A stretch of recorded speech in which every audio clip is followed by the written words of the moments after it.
The Butter Battle Book by Dr. Seuss.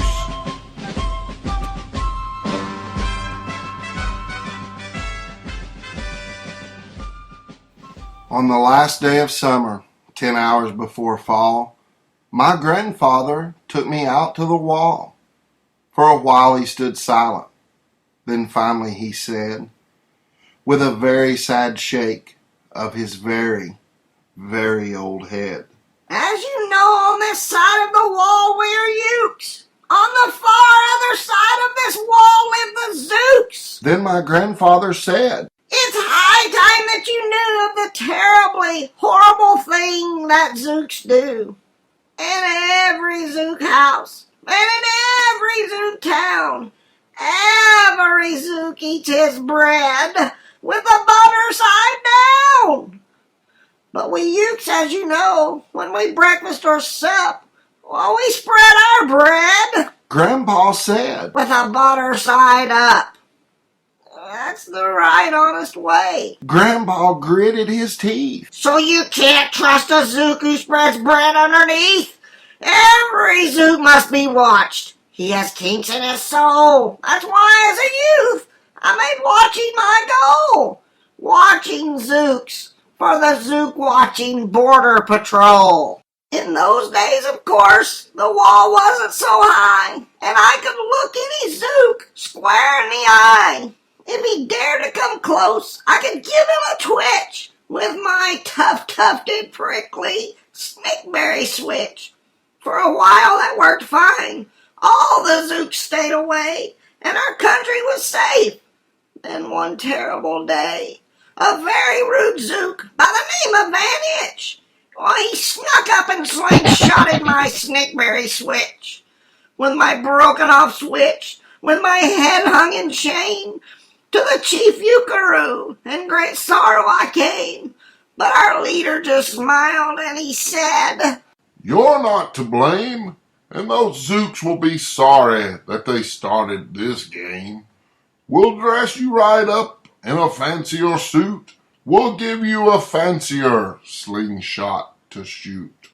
And he ordered the boys in the back room to figure how to build me some sort of triple sling jigger. With my triple sling jigger, I sure felt much bigger.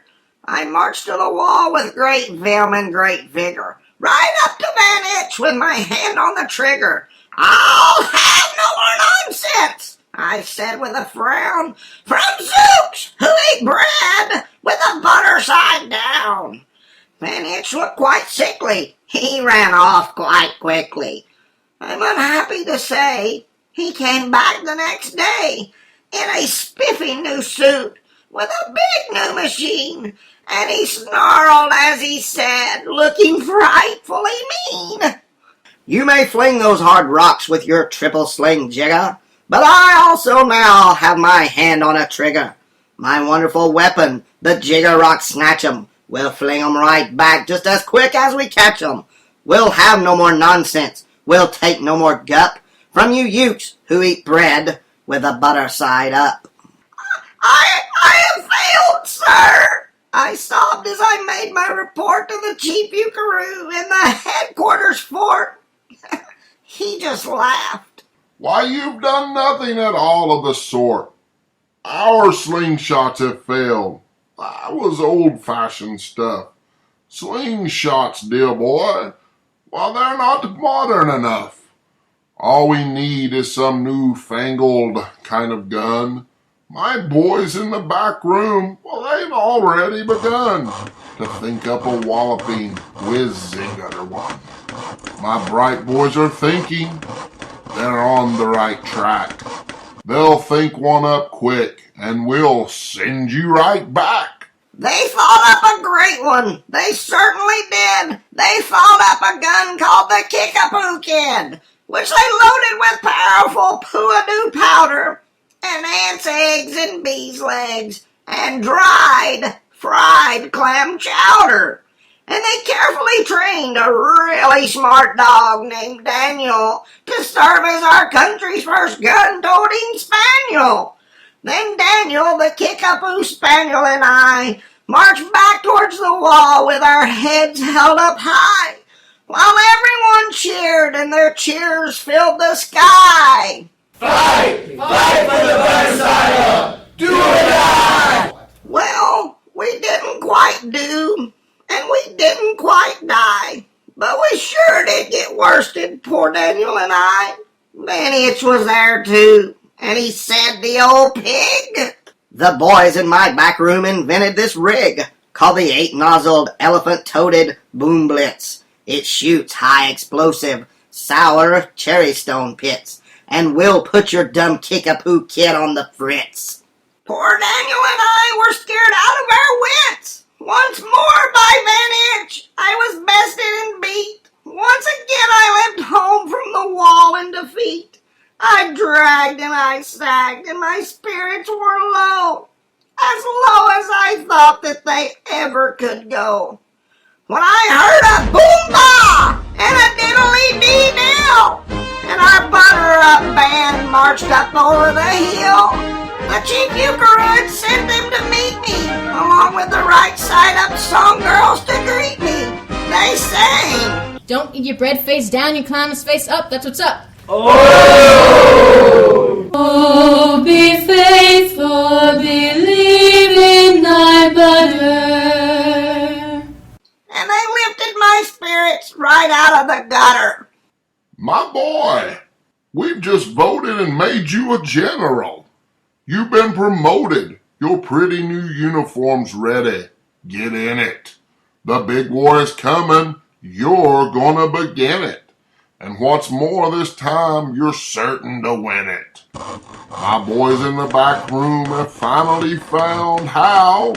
Just wait till you see what they've puttered up now. In that great new machine, you'll fly over that wall and clobber those butter-down zooks, one and all. Those boys in the back room sure knew how to putter. They made me a thing called the utterly sputter, and I jumped aboard with my heart all a-flutter and steered towards the land of the upside-down butter. This machine was so modern, so frightfully new, no one knew quite exactly just what it would do. But it had several faucets that sprinkled blue goo, which somehow would sprinkle the zooks as I flew, and gum up that upside-down butter they chew. I was racing pell-mell when I heard a voice yell, "If you sprinkle us zooks, you'll get sprinkled as well." Van Itch had a sputter exactly like mine, and he yelled, "My blue gooer is working just fine, and I'm here to say that if ukes can goo zooks, you'd better forget it, 'cause zooks can goo ukes."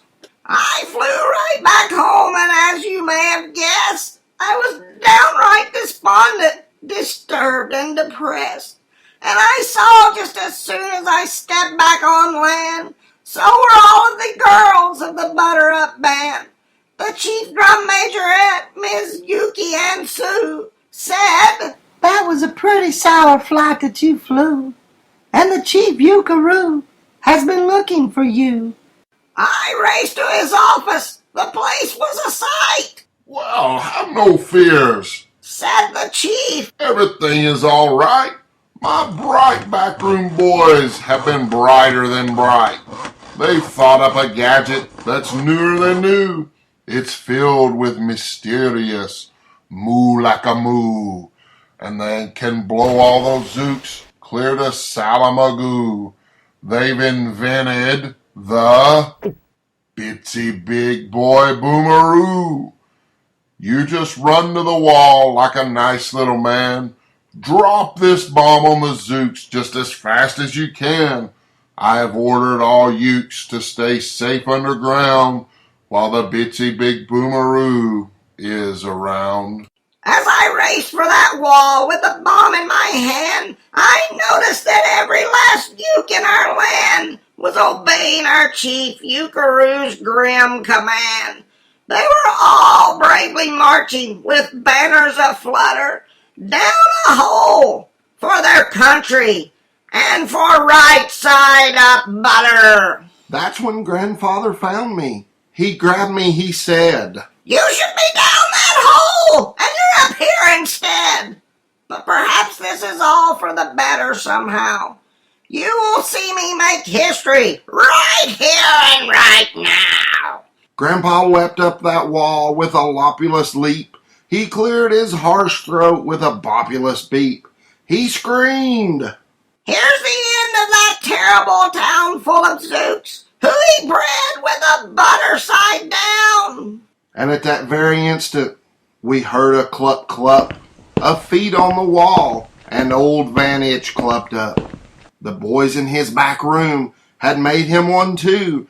In his fist was another big boy boomeroo. I'll blow you He yelled, into pork and wee beans. I'll butter side up you to small smithereens. Grandpa, I shouted, be careful, oh gee, who's gonna drop it? Will you or will he? Be patient. Said Grandpa. We'll see. We'll see.